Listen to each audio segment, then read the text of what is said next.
بسم اللہ الرحمن الرحیم۔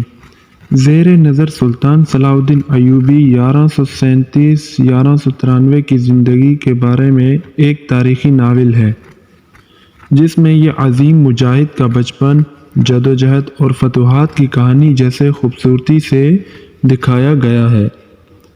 11ویں صدی عیسوی کے آخر 19 سے صلیبی جنگوں کا آغاز ہوا اور یہ سلسلہ 13ویں صدی عیسوی کے آخر 1091 سے 1291 تک جاری رہا۔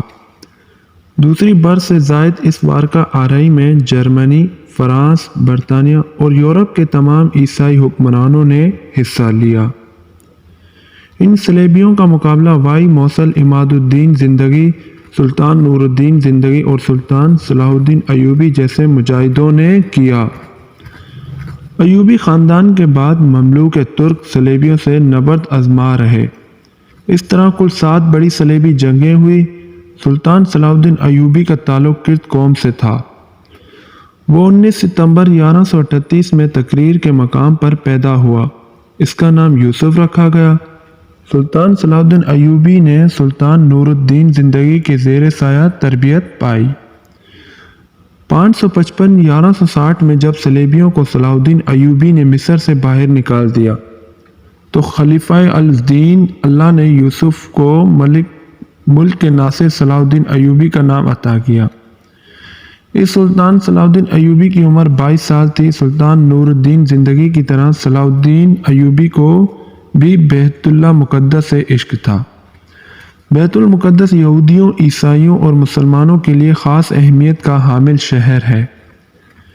یہودی اسے یوں مقدس سمجھتے ہیں کہ حضرت سلیمان علیہ السلام نے عظیم الشان عبادت گاہ یکل سلیمان بنائی تھی۔ عیسائی اسے اس طرح اہم جانتے ہیں کہ یہاں حضرت عیسیٰ علیہ السلام نے تعلیم و تبلیغ کا سلسلہ جاری رکھا، اور مسلمانوں کے لیے یہ شہر اس لیے مقدس ہے کہ اس قبلہ اول سے سرور کونین حضرت محمد صلی اللہ علیہ وسلم نے سفر معراج کیا تھا۔ 638 میں خلیفہ ثانی امیر المؤمنین حضرت عمر رضی اللہ تعالی عنہ بیت المقدس فتح کیا۔ اس فتح کے نتیجے میں مسلمان اور عیسائی یہاں پرامن طور پر رہنے لگے۔ یہودی، عیسائی اور مسلمان دیگر علاقوں سے یہاں زیارت کے لیے آتے رہے۔ پھر 1099 میں عیسائی فوج نے بیت المقدس پر قبضہ کر لیا،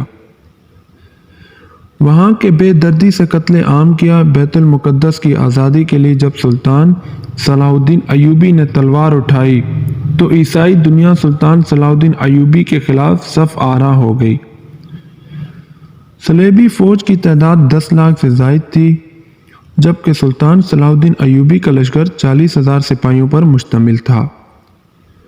صلیبیوں کے پاس جدید ترین اسلحہ تھا اور باعمل اہل ایمان کے پاس صرف برحق تلوار تھی اور اللہ کی ذات پر غیر متزلزل یقین۔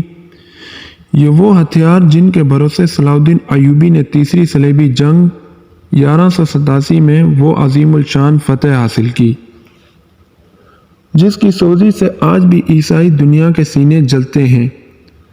زخموں کی اس جلن کو مٹانے کے لیے عیسائی دنیا نے دوبارہ صلیبی جنگوں کا آغاز کر دیا ہے۔ افغانستان اور عراق اس کی تازہ مثالیں ہیں۔ ان صلیبی جنگوں سے نمٹنے کے لیے ایک مرتبہ پھر فاتح اعظم سلطان صلاح الدین ایوبی جیسے مجاہد اسلام کی ضرورت ہے۔